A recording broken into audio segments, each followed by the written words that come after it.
Thank you for joining us for the Upper Peninsula Publisher and Authors Association virtual conference presentations. My name is Victor Volkman, and I am the current president of the Upper Peninsula Publishers and Authors Association, or UPPAA. This is the fourth virtual conference event of 2021, which is for UPPAA members only.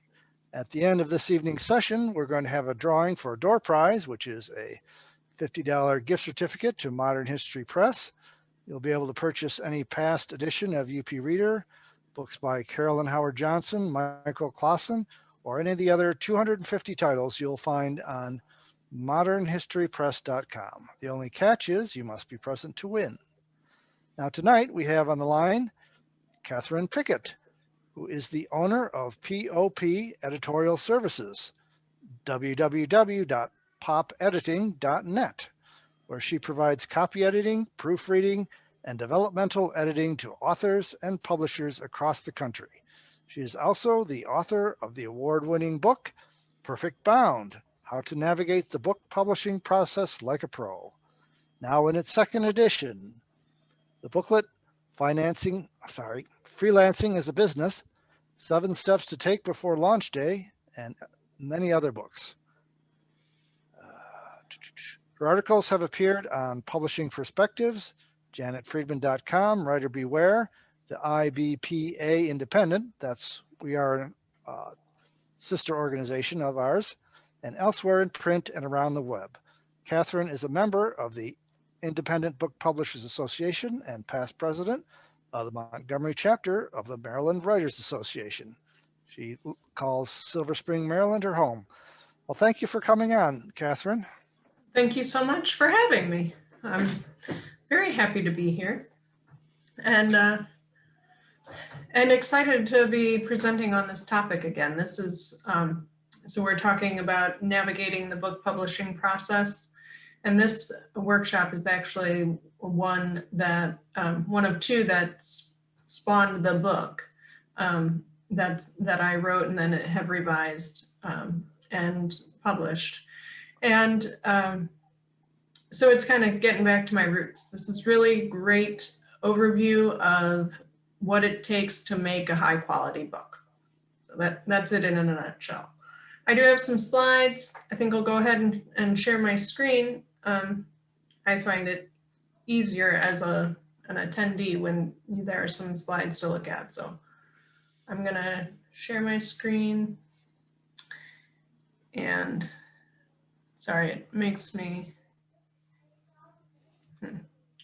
just a moment. Let me pull it up and it'll let me share it better that way. I think, sorry, this usually is a little bit different.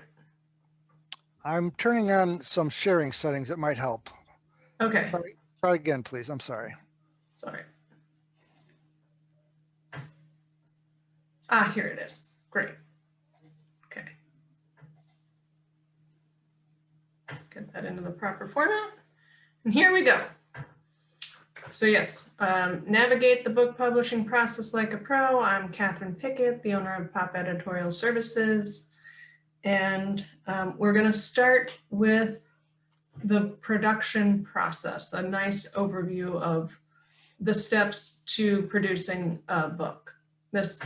There are many variations and many different ways to get the book published, whether it's self-published or with a publishing services company or traditional. But in the end, almost all publications go through at least most of these steps. We're going to look at each one in turn, along with who you would be working with as you go through this, at least for who these people are. So these are the players that you can expect to work with, at least some of them. So we have, if you're doing self-publishing, which I know most of you are probably planning that, though I know some people like to do both. So we'll look at both. You have a book coach, developmental editor, copy editor, designer and typesetter, proofreader, and then the printer and ebook company. And you'll notice on the traditional side, we've got a lot of those same people, but of course the acquisitions editor who brings the book into the publishing house. You still might have a developmental editor. And then there's the production editor, and she is the one who takes care of all of those other steps, the copy editing, design, proofreading, and getting into the printer and ebook company. You see though, still a lot of the same steps that you have to go through in order to make a book.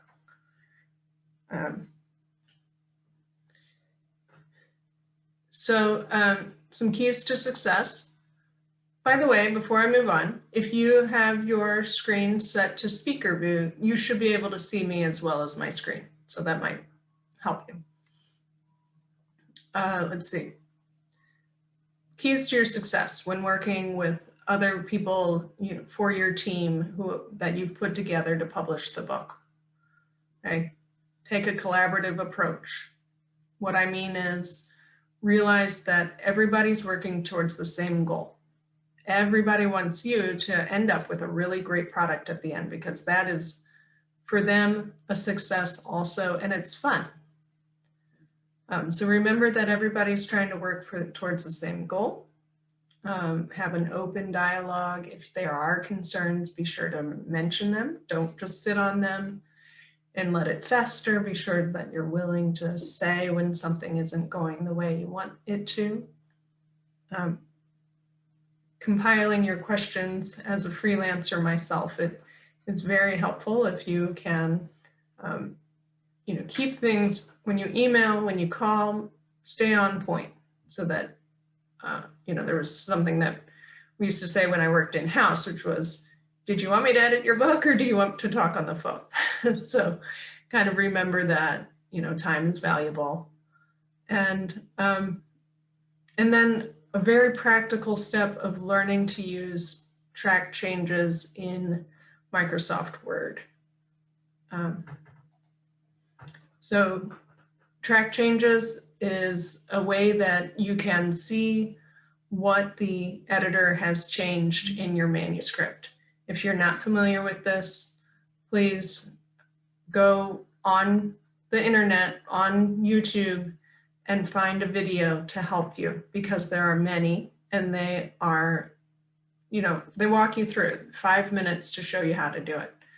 And it just is really not too hard, but it's not something you want to learn as you're in the middle of what can be a pretty emotional time of the editing process. So just get that out of the way.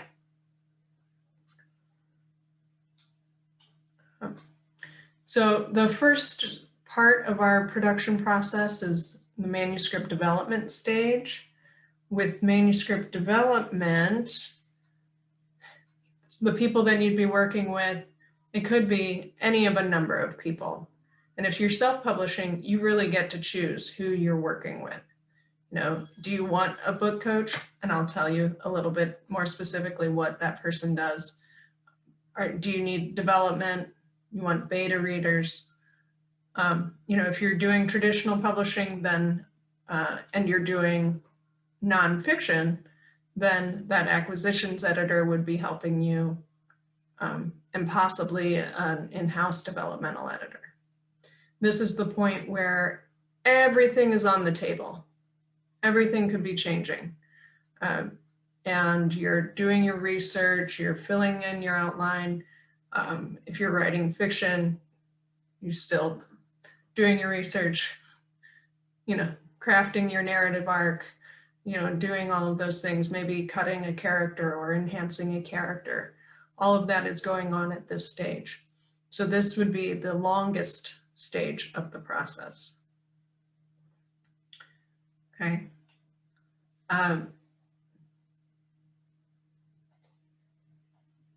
So looking a little more specifically at who you're working with, I know that last month you had a really great presentation on who the editors were who were available to you. So I don't think I need to spend too much time on this topic, but certainly let me know if you have questions. We're a very small group, so I can tailor to you guys. So the book coach, this person might have also, you could have it called a writing coach or a book shepherd or all kinds of little names, but ultimately this would be a person who is a freelance editor that you would work with at the beginning of your writing process, where you've got your concept and maybe a little bit more than that, some chapter summaries and that sort of stuff, but you're not set. And she or he would be walking you through. You might touch base with this person once a month as you go through the writing process. And then a developmental editor covers slightly smaller things, where you might have a little bit more of your book in place.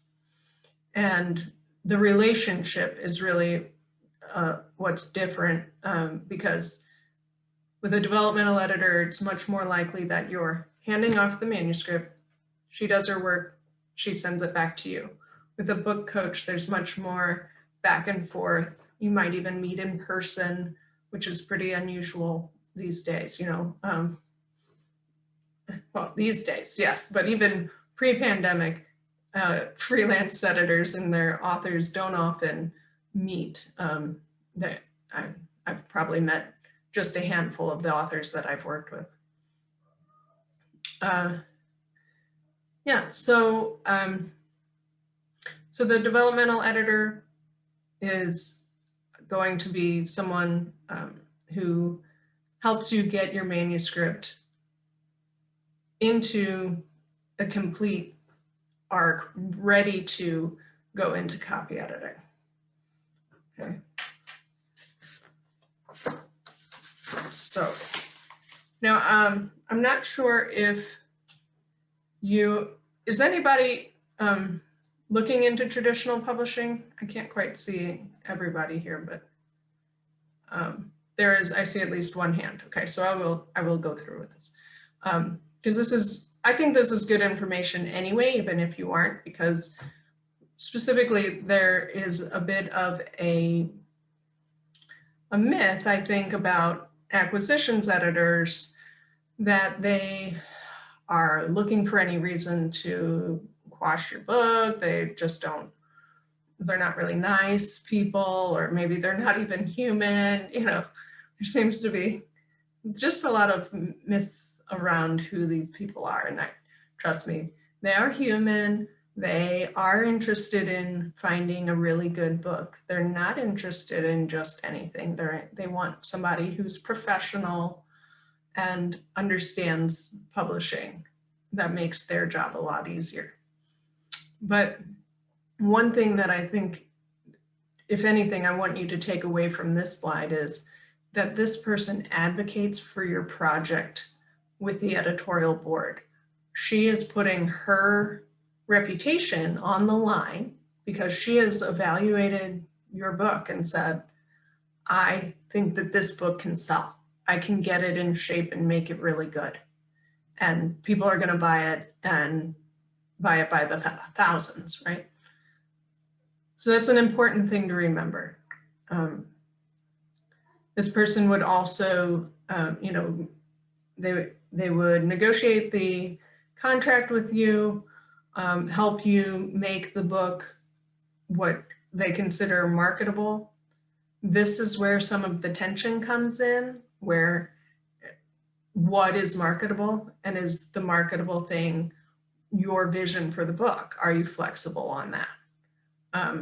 Are you, what are your goals? And you have to be very clear about what your goals are and what your vision is in order to make sure you're getting picked up by the right publisher, if that's the way you decide to go. Or, do you see what's out there and decide you're not going to go with a publishing house, you're going to do it on your own. So lots of great information you can get from that. I'm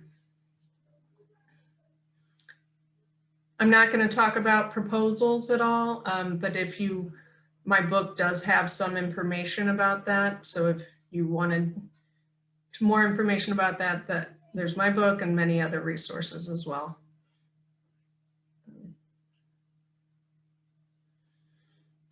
Okay. So let's say that you've got your whole beginning, middle, and end. You've gone through everything that you think to make the book better. You've really nailed the timeline. You've nailed the characters. And your arc is exactly where you want it. Or if you're in nonfiction, you've got the chapters in the right order. You've got your hook really strong, and you know that your argument is leading your author, your reader through the book. You've hooked them and convinced them to keep reading, sorry. So that's when your manuscript is complete, but it's not final, okay? This is when it goes to the copy editor. If you're with a traditional publisher, then that production editor will do that. We'll look at that next. If you are self-publishing, then you would be hiring the copy editor. Here we are in the process. Step 2. So the production editor, it's sometimes called a project editor, project manager. This is an in-house person. This is what I did when I worked in-house. They guide the manuscript from manuscript all the way to the final product, bound book, ebook, and even ancillaries if that's what you have, a website or a workbook that goes with something. I've worked in, it seems like in just about everything. So like academic books, or I used to do nursing textbooks, there were lots of ancillaries that went with that. And it was all part of the production department's job to get those made. Quality and consistency and the production schedule, those were the main tasks for the production editor. And if you do go with a traditional publisher, this person will be your friend. She really wants to work with you and get you through the process seamlessly and have a great experience.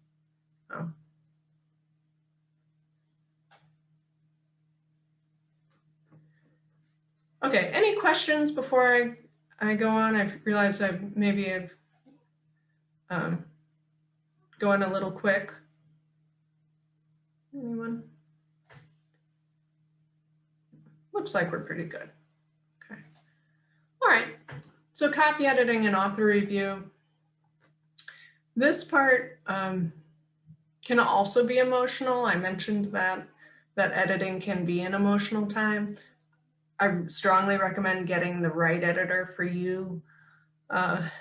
Take the time to interview multiple editors before you choose someone so that you can make sure that that person is really a good fit for you and your book.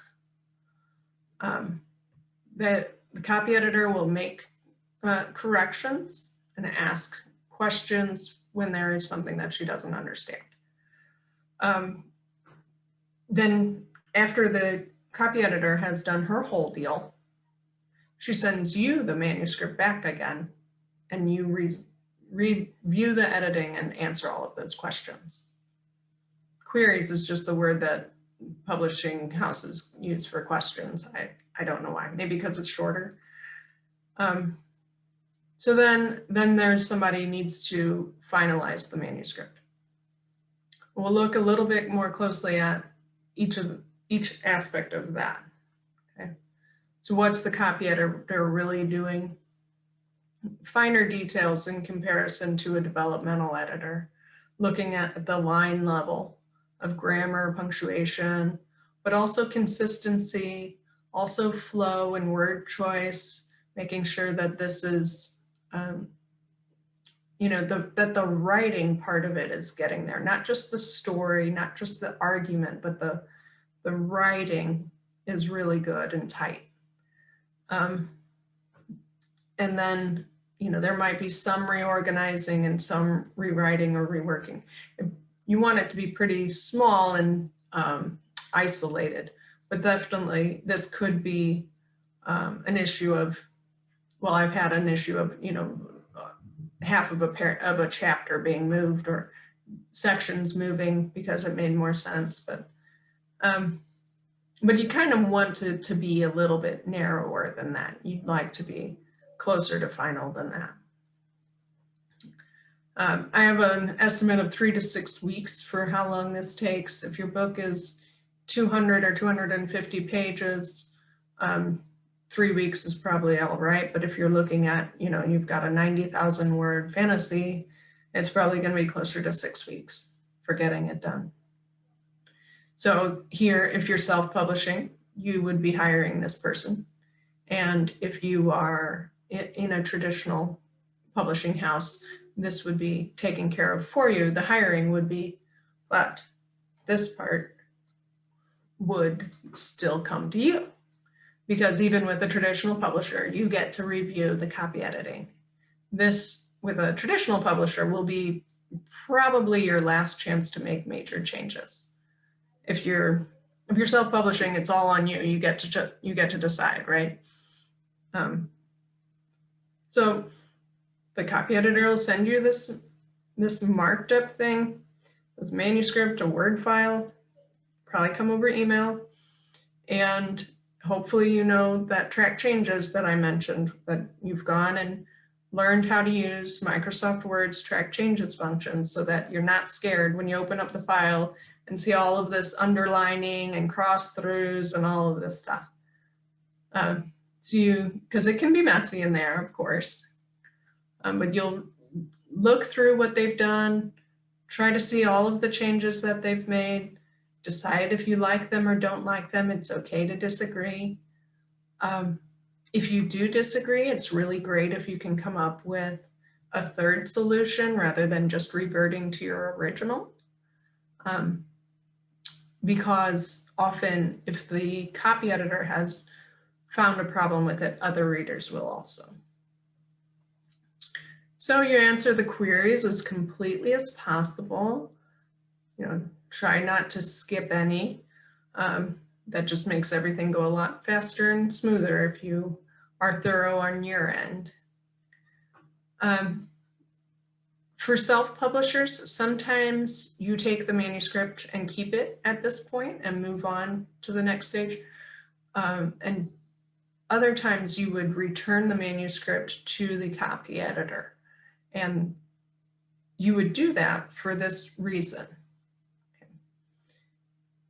When you have made all of your revisions following the copy edit, it's possible you have introduced new errors.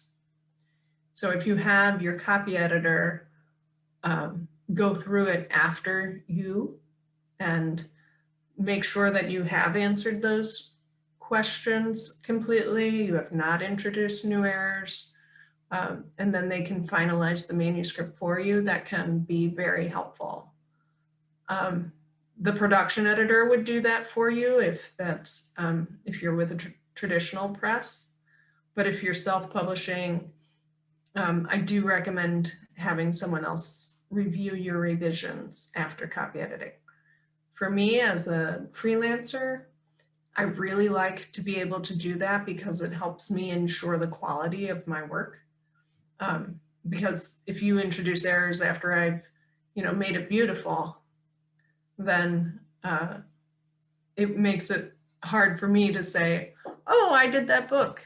Oh, look at this extra comma and all of these things. And I didn't get to see it after all of my work. So I think everybody benefits when you do have the freelance copy editor finalize the manuscript for you. Okay. So when you have a final manuscript, you're ready for design. And depending on your experience, this might be completely new information. Some of you might be designers yourself or be best friends with one and it's not new. But it can be a lot of fun. This, for a lot of people, is the most fun part because you get to see what your book is going to look like when it's printed. And you get to make fun decisions about what the cover is going to look like and the insides are going to look like. Now, of course, those decisions, that's if you're self-publishing. If you're with a traditional publisher, you don't have a lot of decision-making power at this stage. You have input, but not like, you're not the decision maker. So this is actually one of the biggest reasons I've seen people choosing to self-publish, is that they want that final say over the cover design and the interior design. So you would hire the designer similar to how you hire any vendor. You find names, research them, make sure that they do the kind of work you want, and then hire them. So the final manuscript will go to the designer to be laid out in page proofs if you're doing a print book, or formatted for an ebook. We're going to talk about print and ebook steps at the end. Sorry.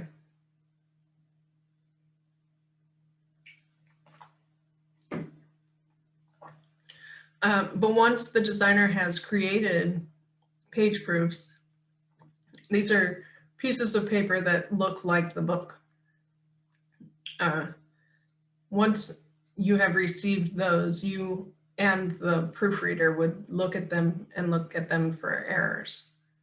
Now, again, my book has a checklist, and actually, I think I put it on my blog. So you could go to my blog and find a checklist for what to look for when you go through page proofs, because that can be, again, a little mystifying. You just received this set of pages and it looks great to you because it looks like a book.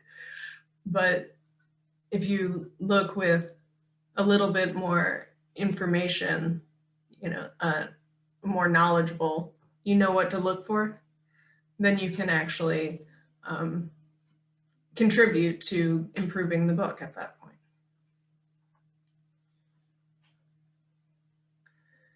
So when you hire a designer and typesetter, this person designs interiors and or covers. These days, I think everybody does both. But if you go somewhere like Fiverr for your cover, they might not do interiors. That would be something you might do if you're doing an ebook. You could get a cover for not a lot of money from the website Fiverr.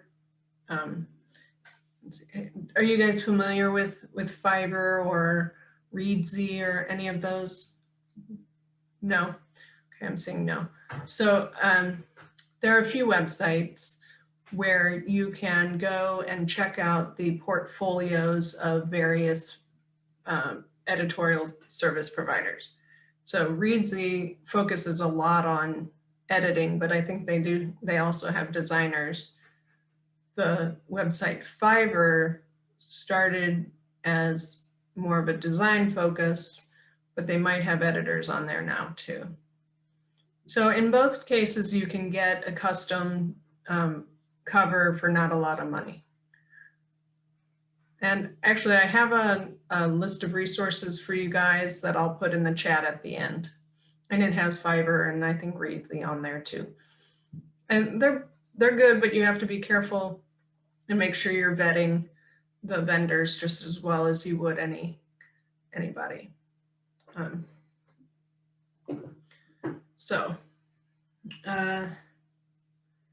Yeah, okay, so the designer. Make sure they have book experience, because laying out a brochure is very different from laying out a book, okay? Sorry, I feel like there might be a glare on my glasses. I hope that hasn't been distracting you this whole time. I'll leave it alone. It's fine. You're great. They lay out and typeset the pages. These terms are funny because they're so old, but this is still what we mean when they design the pages. They choose how the different things are going to look. What's the chapter title going to look like? What's the chapter number going to look like? Will there be running heads across the top and bottom, or how is that all going to look? How big is the margin going to be? All of those things get decided at this point. The designer works with you from the point of design all the way until the book is sent to the printer or uploaded to the, it could be uploaded to the ebook company, but you want to, usually that person is called a formatter, and they don't do page proofs. And it's just a little different experience. But if you're doing a print book, you will go through these stages. Okay. An important thing here, kind of an inside tip here, you can hire the designer as soon as you have a final manuscript from your actually even from when you have one from your developmental editor. At the same time that the manuscript is being copy edited, you could begin working with a designer to say, this is what I have, these are the different elements, what I'm looking for, and I'll have the final manuscript for you at X date when my copy editor is finished with it. So that can save you a couple of weeks while you, for you to do that while the book's being copy edited, and then you can kind of just like go when you have the final manuscript. Let's see.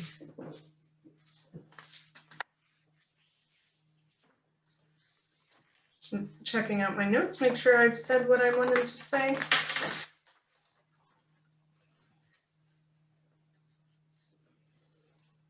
Okay.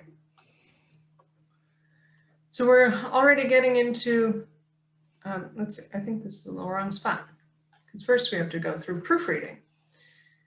So the proofreader, if you are doing an ebook, your book would actually be proofread in Microsoft Word. It's kind of funny for people who know traditional publishing. The word proofreader comes from the page proofs, but there aren't page proofs with an ebook. So we do the proofreading when it's still a manuscript in Microsoft Word. If you are doing a print book and you get those page proofs from the designer, then that will go to the proofreader.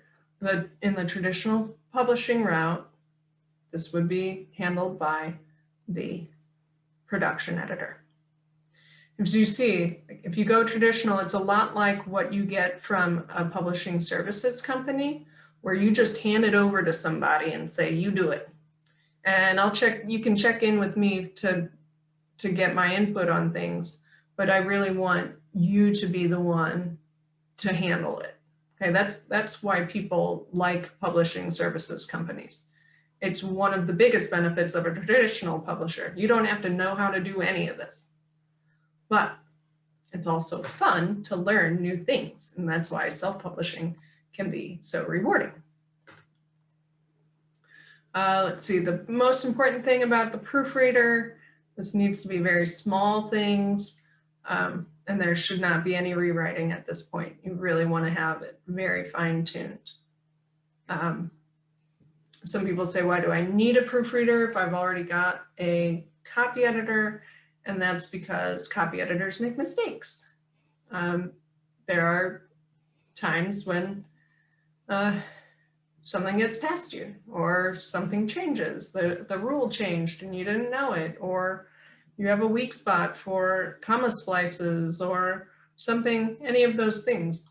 And also because the copy editor had to do something and then you worked on it and then your designer worked on it, all of those times, each of those steps made it possible for new errors to be introduced. So that would be what your proofreader is for. They do a really great job.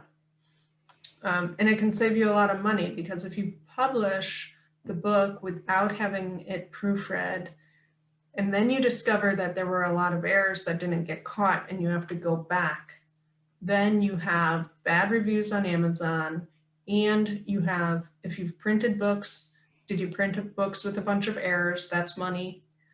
You know, did you miss opportunities on selling books because you had to take it offline? All of those things are a pain, and hiring a proofreader is less painful. And they don't cost a lot of money, you know, $400 or $500 for the final check on your book. You know, it's just definitely worth it.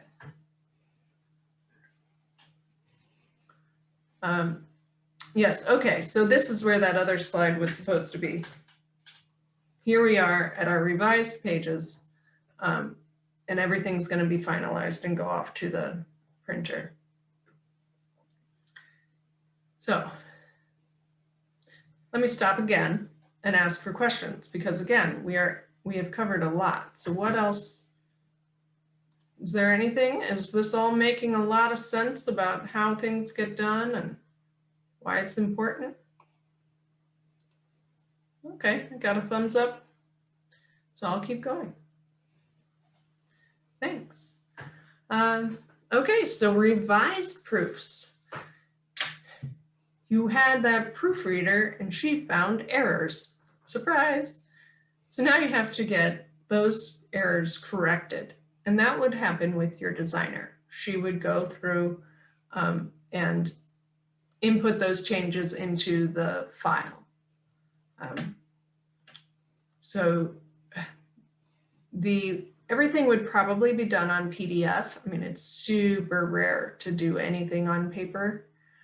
So with your page proofs, you would receive them as PDFs, and then that would go to the proofreader, and she would make her changes in the PDF. That would all go to the designer, and the designer would input all of those changes from the proofreader. And you would also have changes at that point too. Like I said, there's a checklist on my blog for what to look for with page proofs, and I recommend looking at it if you plan to, if you plan to publish a print book, because it's very helpful to know like you have to make sure that all of the pages are there, and make sure that every page has a page number that's supposed to, all of that stuff. And honestly, the bigger mistake is not that there isn't a page number, but that you might have page numbers on blank pages where they don't belong. Or you might have a running head on a chapter opening page where it doesn't belong. So you want to make sure those things make a big difference. That's what sets you apart. So to be like, I'm high quality. You should take me seriously because I've done this right. I don't have these silly errors that you might see on where self-publishing gets a bad rep because somebody put it together and it's slapdash.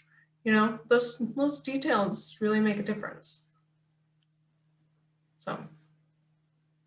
So then with the revised proofs, yes, if you're with a traditional publisher, you're not seeing this at all.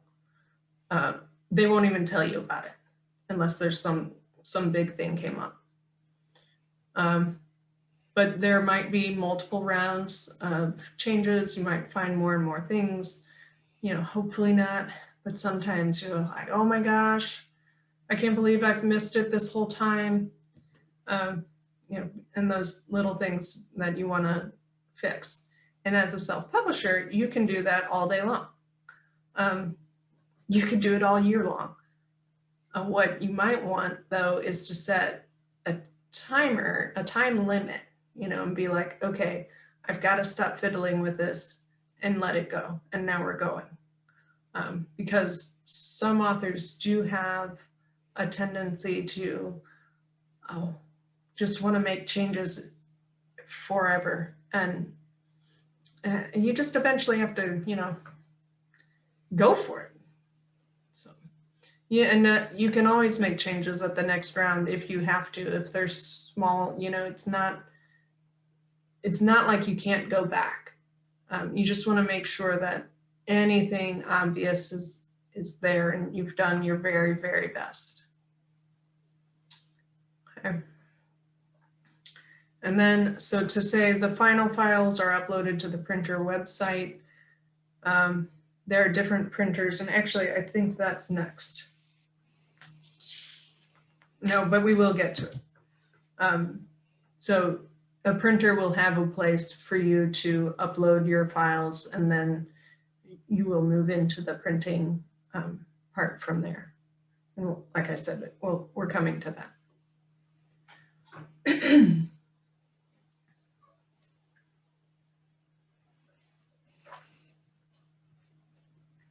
Okay. Here's just a nice overview of what the editing process is like, what you're really looking at.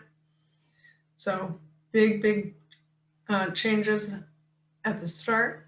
And as you get to the closer you get to sending the thing to the printer, you know, finer and finer details, smaller and smaller changes. This thing of only true errors, that means, okay, yes, maybe you could have used a slightly better word, or this sentence could have been, you know, finessed a teeny bit more, but it's not wrong. So you're not going to fix it. You know, you're not going to change it at this point after all of this time. That's especially true with a publishing house that has a catalog where they already told the bookstores when it's coming, and they don't want to be late for something really, really small that's not an actual error. Okay.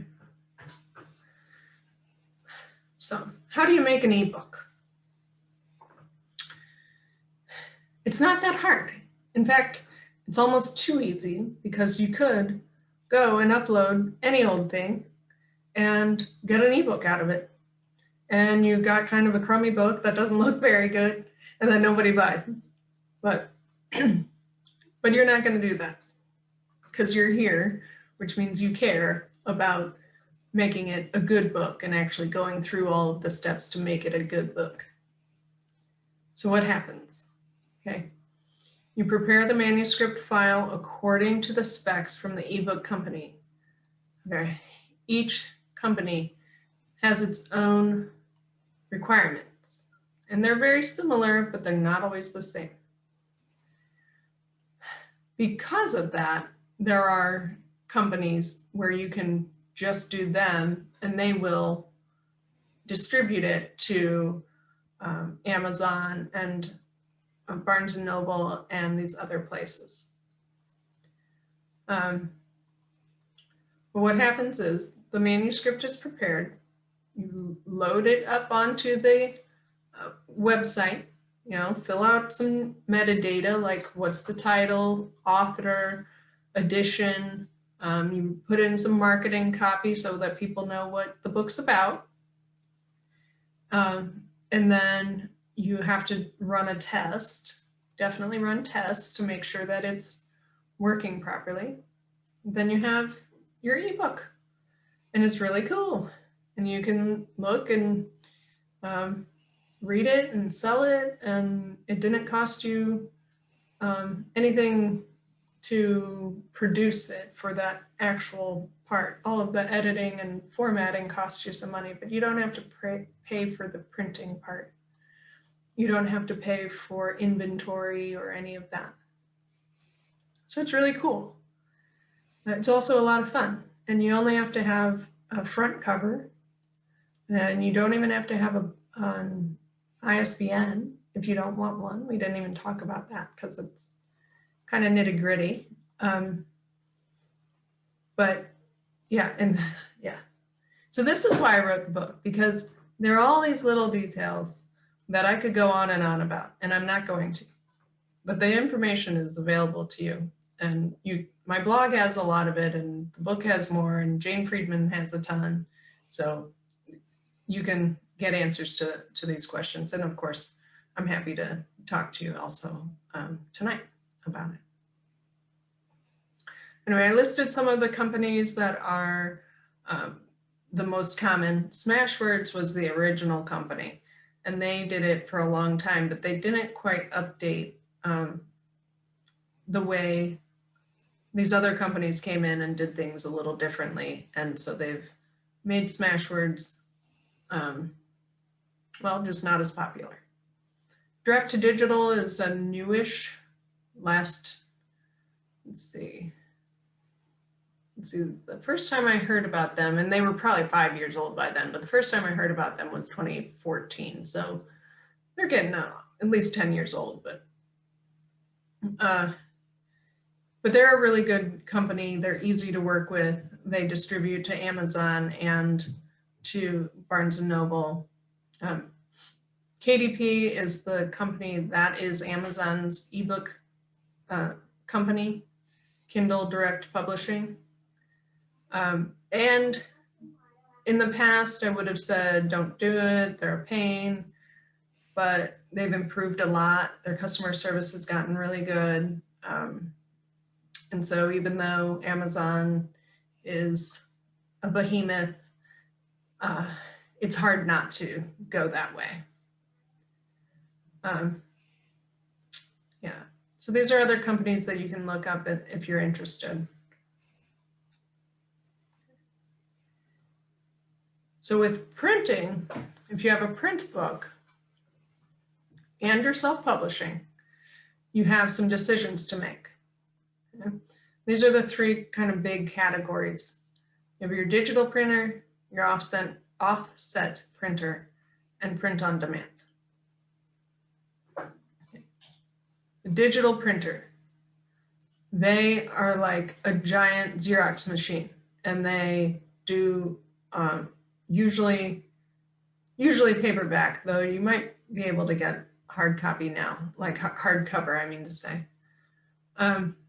They're best for short print runs because the per book cost per unit, it's just not possible for them to give you the same kind of discount that an offset printer does. So if you have short print runs like under 500 or under 1,000 copies, this is really good. If you're using an independent digital printer, then you would hold the inventory, right? So you work with them, you send them the files, they print your book, they give you boxes and boxes of books, and then you put them in your basement and you ship out from your basement or wherever you have room for boxes of books.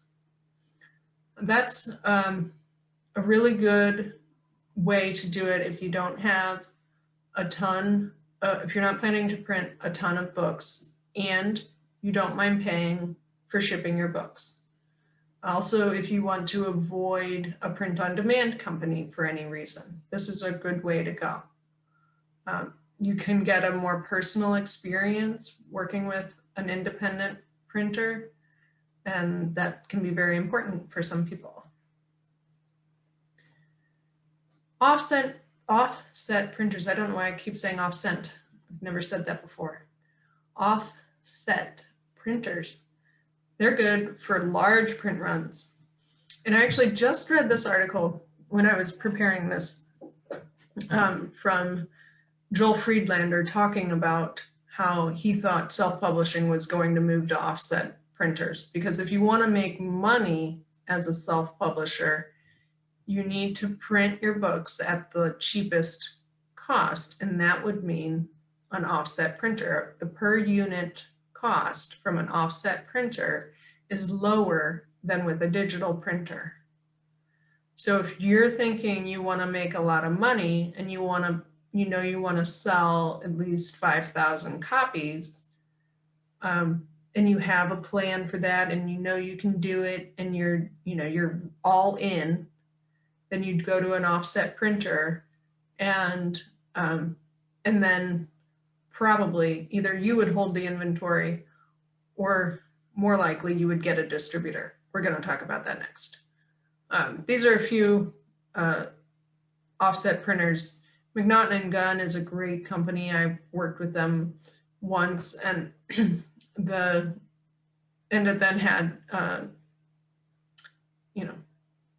the collegial relationship with a guy who worked there. So I do recommend them as a place if you're looking, a good place to start. They're also, I believe, woman owned, which is nice. So the drawback with offset printing is that if you do a small print run, the cost is no longer in your favor. So, but for large print runs, this is a great way to go. Print on demand. I think, okay, let me, again, is anybody not familiar with print on demand as an option or something where you maybe haven't heard this term before? Everybody's kind of heard this one before? Okay. So print on demand, made to order hamburger, it's direct to buyer, so there is no inventory to hold. This is a really great option if you're going to publish one book, you have low expectations. Well, you're not necessarily expecting to sell thousands and thousands of copies. You could still do it if that's your position. It just might not be the most cost-effective way, but it is the easiest. And this is really what made self-publishing so available to so many people, that you could hire, KDP's, Print, Ingram Spark, or BookBaby, or any of these service providers. You give them your file, and then they take the orders, they print the book, they ship the book, and you don't have to do anything except take in the money. Of course, they take part of the money, you're sharing. So you have to pay the printing cost and share the sales with them. So, right, you're not making as much money. It's not as cost effective, but it is very easy. And an important point here, you can use KDP and Ingram Spark together, and I do recommend that. Amazon has been known to put your book as not available if you only use Ingram Spark. It'll say, takes 2 weeks, may take 2 weeks to receive your book. Well, who's going to wait 2 weeks? Nobody. So if you sign up with KDP and you sign up with Ingram Spark, then that can balance that out and make it, you get the Ingram content wholesale distribution, and you also get the Amazon side. So it's a good team if you're looking for print on demand. So I keep mentioning distribution and wholesale and whatever. These terms can be a little confusing. This is the last thing we're going to talk about tonight unless you have more questions, which I'm absolutely happy. This is like my favorite topic. So if you have questions, book publishing, editing, all of it. I'm a total nerd about it. So happy to answer questions. But before that, distributors versus wholesalers. A distributor will work with you, and if you're going to work with a distributor, you will need to have either that digital printer or the offset printer. You can't do POD and have a distributor. It doesn't work out. They don't really like that. Okay. I'm not sure if I can say can't, but it's not friendly. So distributors are selective. You have to show that you are serious about publishing, that you have ways to sell and market the book. They usually want to work with people who have more than one book to their name or are planning, several books, so that it's worth it to them to invest in you. because they do have a sales team and they work on your behalf to get your book into bookstores. And they take 68%. This is a good reminder that you need, when you set your price, you need to consider the cost of printing the book, as well as the discount that you need to give to your, I say take, I'm not sure that's quite the right word. They require a 68% discount off the cover price. So you have to be really serious about this, or they're not going to want to work with you. But if you can get in with a distributor and you have that offset printing, then you start to be thinking that you might really be able to sell a lot of books. So that might be a good option. Wholesalers are not particularly selective. They're often part of the print-on-demand contract. So if you go with Ingram Spark, you are automatically enrolled in the Ingram Content Group distribution, which means your book is available to bookstores across the globe. That sounds really great. The thing is, they're not going to try and sell that book. They're just making it available. So you have to go out and be the one to say, hey, bookstore, I have this book. It's available through Ingram. Buy 10 copies so that your people can buy it from you, and it's going to be really good. Here, it's the 40 to 55% discount. Yeah, I'm sorry, my wording here this isn't accurate. I apologize. It's that they want a discount. So when they buy it from you, you're going to sell the book for $10, but they buy it free from you for $4.50. So I guess I'm just trying to think of if that's really the correct way to put it, but I think you understand the concept. You're selling it for not the full amount.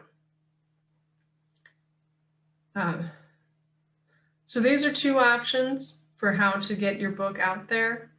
Most self-publishers, I think, use wholesalers because these days most use the print-on-demand companies.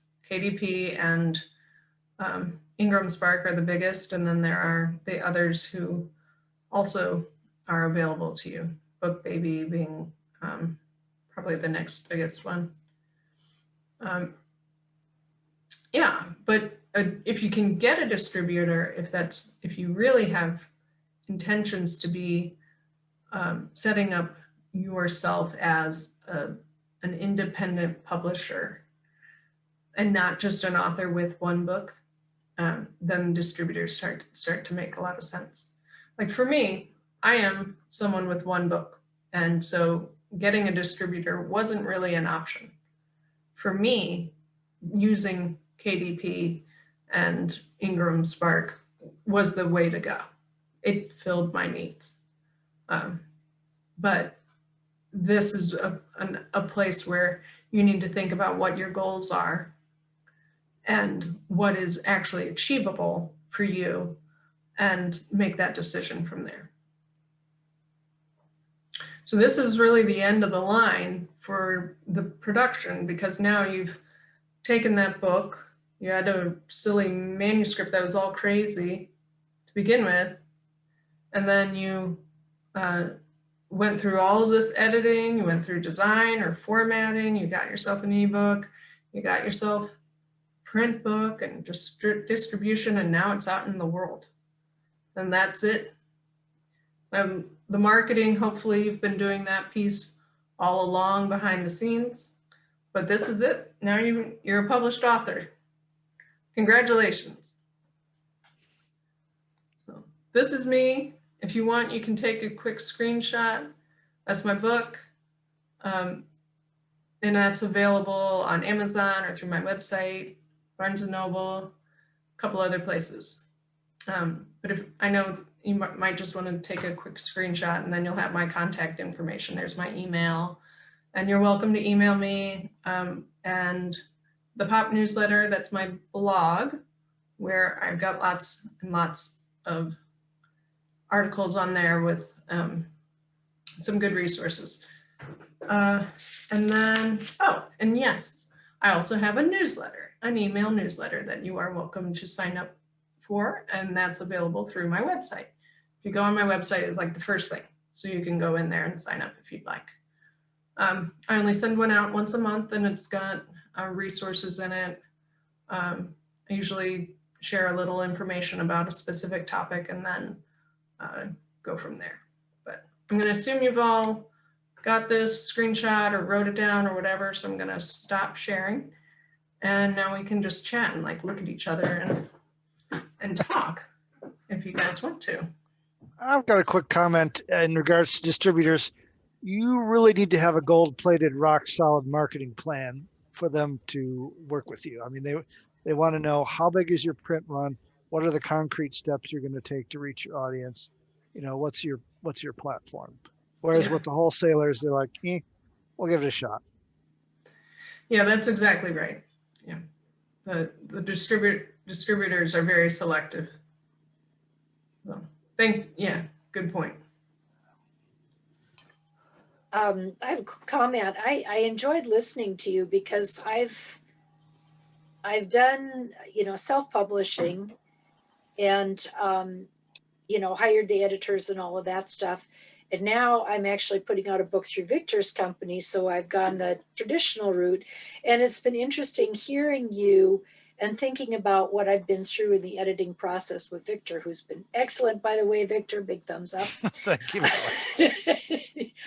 But I know that what Victor did with my book was much more thorough.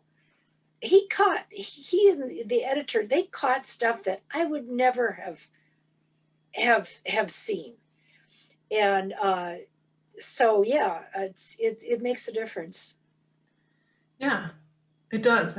In having a team, however you get it, if you assemble it yourself or get a publisher, or it makes the process more complicated, but I think better, and also rewarding, because you have those relationships too. Right. And I've also done freelance editing for other people. And I've got one company that hires me pretty often for their picture books, because I have a teaching background, and and I know what I'm doing with that.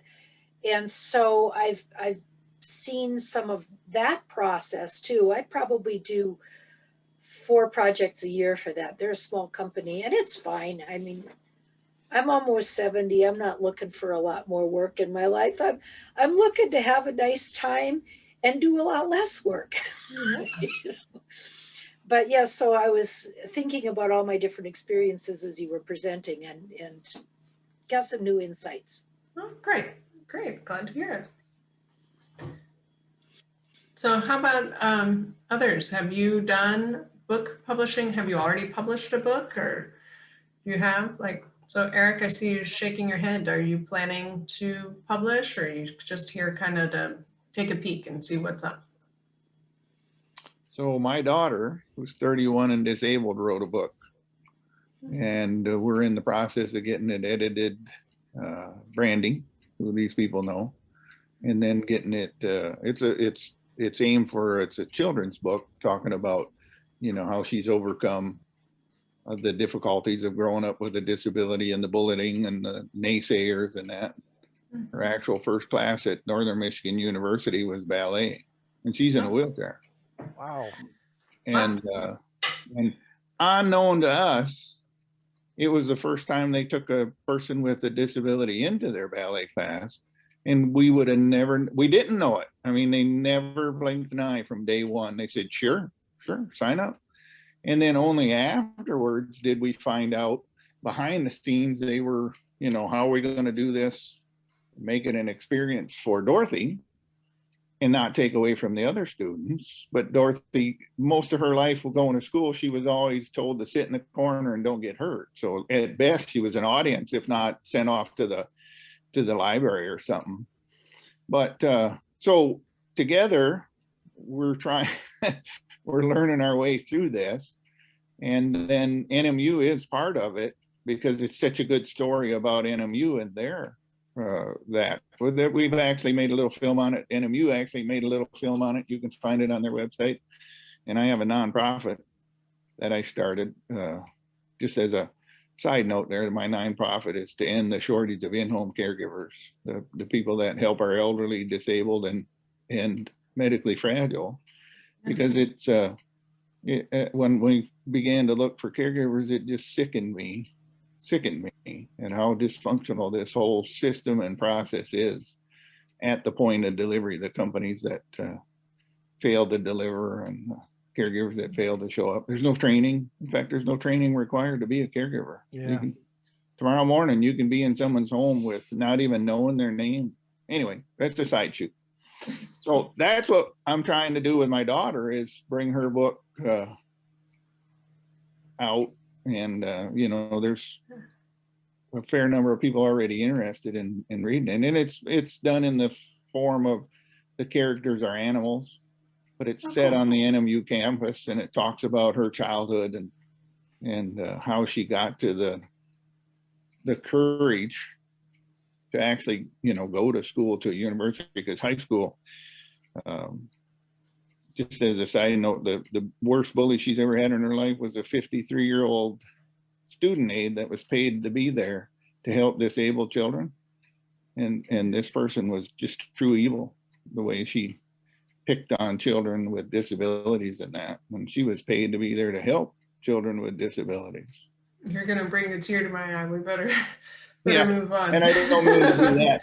Anyway, so thank you for asking that. But so we're brand new at this, but with help with people like Randy and help with coming to places like this, and yours, you've been very informative. And then, you know, we have a young man illustrating it right now, and he graduated from NMU, and he's done some other books that maybe these individuals here would maybe be familiar with. But anyway, thank you for listening. Yeah, thanks for sharing. How about anybody else? Anybody else want to share, like, where you are or what you're trying to get out of? Well, Yeah. why are you here? I can go. Oh, I'm sorry, Jane, you want to go ahead? Oh, I was just going to say thank you. Thank you, Eric, for that information. Yes, I've published 2 books, self-published, local editors and local printers, and I'm a non-history buff, so the process, I know it's really, it takes a long time to write a book. It took me 30 years to write one. Yeah, you're not alone. That's great. No, I wanted you to clarify. I did self-published in 2007 using a Lulu at that time with a YA book. And then my last one came out last year that I do through KDP. And I'm thoroughly happy with KDP. You know, I can, for a $20 book, I can have it in hand for $5, you know. Mm-hmm. And so if I want to distribute that, I get, you know, I make most of the rest of that money. I only have to pay for it. And I don't understand, to me, I guess okay. And I just finished another book, which is a little bigger, and I think is a lot more broadly marketable, even the one I did last year, though I'm, like I said, I'm really happy with the sales of the one I got out last year. But this one, I've talked a little bit with an agent. I've talked a little bit with other authors who are widely published that I know, who assure me that it definitely is agentable, if that's not, I know it's not a word, but I have complete confidence in it, but I'm not, I don't need the money and I don't want the attention. And so I really liked the self-publishing route. But it's a book that I would like to have widely distributed. So I have actually 2 questions. One is, I don't get the math where you said that if a book distributor is taking 68% of your profit, that's like way more than what I'm losing to KDP, and I don't have to lift a finger. You know, if I have a book distributor, I still have to do some, might have to do some marketing or do something to at least market it to a book distributor, where I'm happy with the sales I have with my book that's on KDP now. without ever having to lift a finger. I do some marketing to some Michigan bookstores and stuff like that, but that's just like a hobby. You know, I'm not so I'm not young where I need a career or where I need to be noticed or anything else like that. So I don't put a lot of effort into it. And what I've done up to this point, I've really liked. So when I was talking to an agent associate of mine, she was saying, she's been an agent for a long time. It concerns me. I really liked the creative process, you know, to be in on the cover, be in on the formatting, I like that whole creative envelope that you do with a book. The whole thing was fun, you know, and it's like when you give that away, and so she's telling me, yeah, well, you may not have the title that you want, you know, of course, I don't expect that. And you may lose this, and I don't want to, you know, maybe I don't want to lose those things. I want to hold on to those things. Do you have how much negotiating power? First question is, how much negotiating power do you have when you're meeting with an agent or with a publishing company to say, nah, I'm out. You know, I don't want to go that route. Right. So authors have always tried to get final approval of the cover, and I don't think they've ever gotten it. It was actually something we discussed fairly regularly of they're just never going to get it, unfortunately, because most authors don't know enough about design or marketing to really know what is going to sell. Well, I get that. Do you think the title? The title also, that's what I was thinking more. I had one author where we kept the title he submitted, and he said, that's the first time that's ever happened. I thought they just changed it of course, you know, like as part of the process. I didn't know. He had a really great title. I thought it was Broken Promises, Mended Hearts, which was really effective, and you could build a design based on that, you know, like there was this heart thing, you know, it really lent itself to the marketability thing. So it is possible to get a title you like. They might keep the one you want. Yeah, you don't get the final say on it, but you do get to negotiate and talk with your acquisitions editor. And the ones I knew, I mean, they were really nice. They really enjoyed their job. And they wanted to have a good relationship with their authors. So, yeah, but like negotiating final say on the title, you're just probably not going to. No, I can give that away. I guess. Yeah. That's small. Yeah, I see that. I